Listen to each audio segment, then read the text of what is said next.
Hey, just wanted to throw together a quick video just to kind of run through the tools I use as I'm tinting windows in the garage. If you've checked out the channel, you'll notice I'll have kind of a series of different videos that I've collected, which is just camera rolling while I'm working on a project. I also have a couple that are a little more tutorial driven or how to with some more specifics.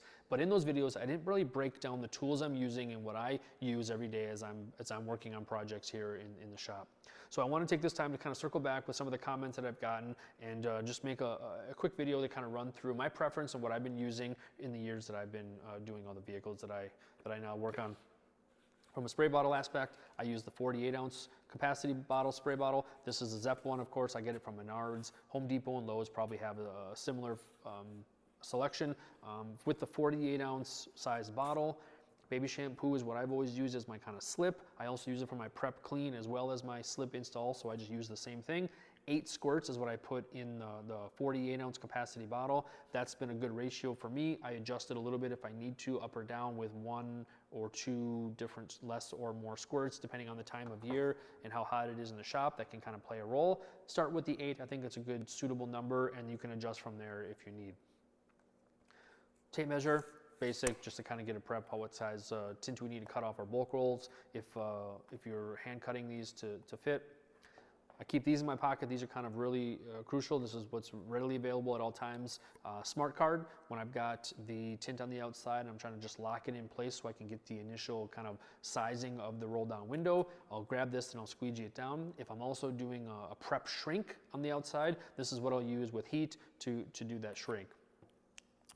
Olfa Red Dot, that's the knife that I've preferred. I've used these for years and years. I like it. It works well for me. If I can help it, I try not to cut on the vehicle if I can. And so I try to minimize that just because I want to minimize the risk of leaving a scratch or a little etch or in the glass. So I'll use a Sharpie and I'll usually perimeter the gasket or perimeter the small window to give me an idea of where to start. And then I take it to an extra piece of glass. So in the shop here, I actually have an old patio door that I kind of turned horizontal and is mounted up on the wall over there. That's what I'll use as a bigger cut area. If I'm traveling or earlier stages when I was first getting started, I just found this sunroof. I got it from the dealership I was working at, and I've been carrying it around me ever since, and it works great for just a mobile little cut station to allow me to avoid cutting on the vehicle if I can. If you need to cut on the vehicle, you don't have another piece of glass available, that's totally fine. Just make sure you're snapping clean blades frequently, and that you've got really low pressure and at a sharp angle. You just want to minimize that chance of leaving a scratch mark. As we're inside the vehicle, we're getting ready to prep for the install. A couple of core things that I'm using at that point then is a razor blade. So this is the 1-inch stainless. These are the little common blades you can get all over the place. I buy them in 100 bulk packs because I go through a pretty good volume of them. I use that just for the initial scrape on the inside to get started. And then I also use them because you'll find in the bottom corners of roll-down windows sometimes a little sticker that shows kind of security or Wi-Fi enabled or things of that nature. I just kind of get that out of the way using that razor blade at the same time. Once that's done, I'll use a paper towel and I'll kind of scrub the inside of the glass and do a wipe. I'll use a tri-edge. The tri-edge is going to be what I use for both kind of the clean process and the install process, but I'll wrap it on the paper towel and I'll go down the gaskets on both sides just to kind of do a nice sweep and kind of clean out, making sure the paper towel is coming out clean before I install the tint. Once I got the tint in place and I'm getting ready to kind of lock it down, the turbo squeegee is what I'm using a lot of times just to kind of do the initial tack, get the most moisture out of the way and gently move the tint around to kind of get it where we want it. And then I'll use the tri-edge again down the gaskets, get as much moisture out of the sides as I can, and then coming in with the Blue Max, which is where I'll put some more pressure on and really try to get as much of that moisture out. But by that time, the tint probably won't be moving around as much because we've kind of done some initial tack with these. Once I've got kind of the tint kind of initially tacked and most of the moisture removed as I can, and I'm getting ready to roll that window back up, then I'm just grabbing a white hard card, putting a paper towel on it, and using the heat gun. So heat gun you can pick up a lot of places, a lot of different variations. The $30 heat gun is going to be sufficient for what you want. Use it on the highest setting as you can every time. Just making sure that you're not holding it in one spot, always be moving, and you'll get comfortable with that frequency or that pace. But you do want it hot. You want to get that moisture evaporating. And the tint can handle some heat, but just make sure that you're cautious and that the tint is flat before you're putting a lot of heat towards it, unless you're trying to do a shrink, of course. But I find that I don't have to shrink most roll-up windows as far as a truck, SUV, or 4-door car. When I do get into 2 doors, that's where it's going to be more common. But I am going to be heating the top edge using the hard card and paper towel to kind of push as much water up and out, make sure that top edge is dry before I roll the window up. Once the window is up, then again, just kind of squeegeeing out the outsides, getting the Blue Max, pushing down as hard as I can to get the water evacuated down into the bottom.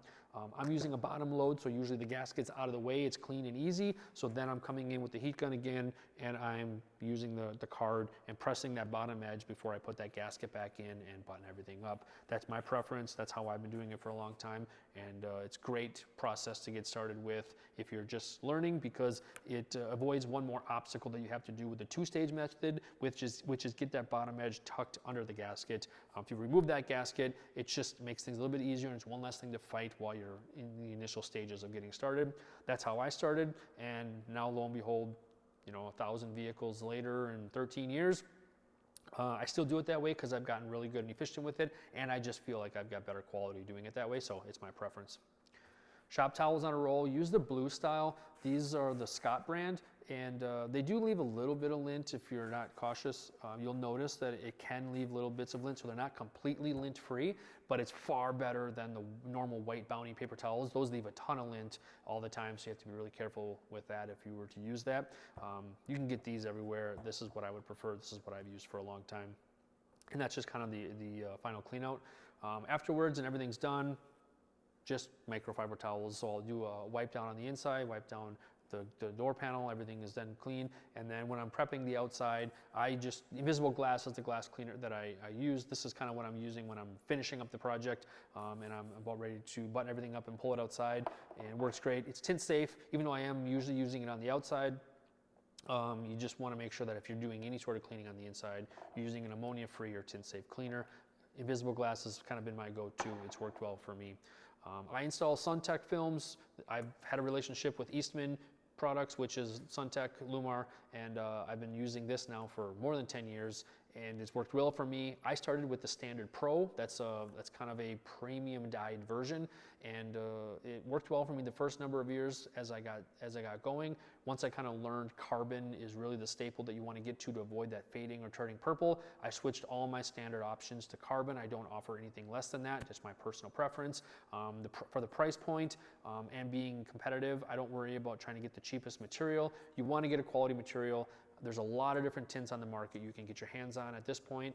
I'm just nervous to try any of them because I've been using this for so long and I've had great results. I don't see any reason to change, and so I don't want to start on with a different brand only because maybe a price point seems to be a little more favorable, and only to find that a year later some of the jobs that I've been doing are failing, and now I got bubbling or I've got fading, or I don't want to find that. So this has worked well for me.